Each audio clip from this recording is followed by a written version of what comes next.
বয়স্ক ভাতার মাসিক হার ৬০০ টাকা হতে ৬৫০ টাকায়, বিধবা ও স্বামীদের নিগৃহীতা মহিলাদের মাসিক ভাতা ৫৫০ থেকে ৬৫০ টাকা। আসসালামু আলাইকুম প্রিয় ভাই বোনেরা, কেমন আছেন সবাই? আশা করি সবাই ভালো আছেন।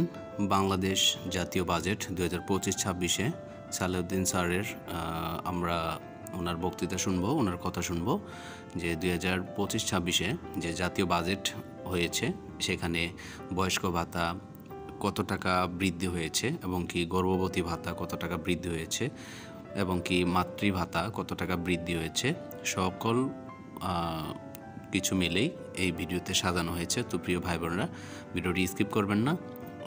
সালেউদ্দিন স্যারের কথাগুলো আমরা মনোযোগ সহকারে শুনবো। কোন কোন এই বাজেটে কোন কোন প্রস্তাবে টাকা হার বাড়িয়েছে। তো প্রিয় ভাই বোনেরা, চলেন যাওয়া যাক, সালেউদ্দিন স্যারের কথাগুলো আমরা মনোযোগ সহকারে শুনবো। সুবিধাভোগীর সংখ্যা এবং মাথাপিছু বরাদ্দ উভয়ই বৃদ্ধি করার দিকে নজর দিয়েছে।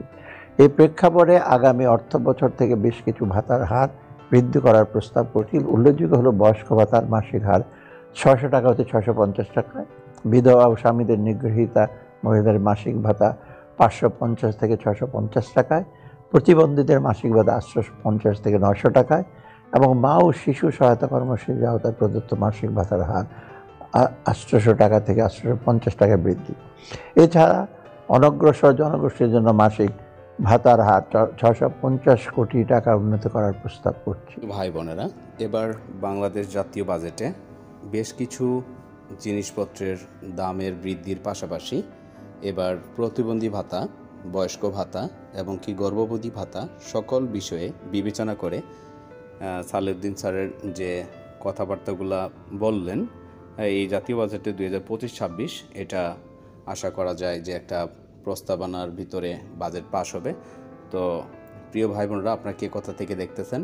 যদি ভিডিওটি ভালো লাগে এবং সালেউদ্দিন স্যারের কথা শুনে আপনারা খুশি হয়ে থাকেন, তার চ্যানেলটি অবশ্যই একটি কমেন্টস করে যাবেন। আর আপডেট ভিডিও পেতে অবশ্যই চ্যানেলটি সাবস্ক্রাইব করে পাশে থাকবেন। দেখা হচ্ছে। আসসালামু আলাইকুম। সে পর্যন্ত ভালো থাকুন, সুস্থ থাকুন। খুদা হাফিজ।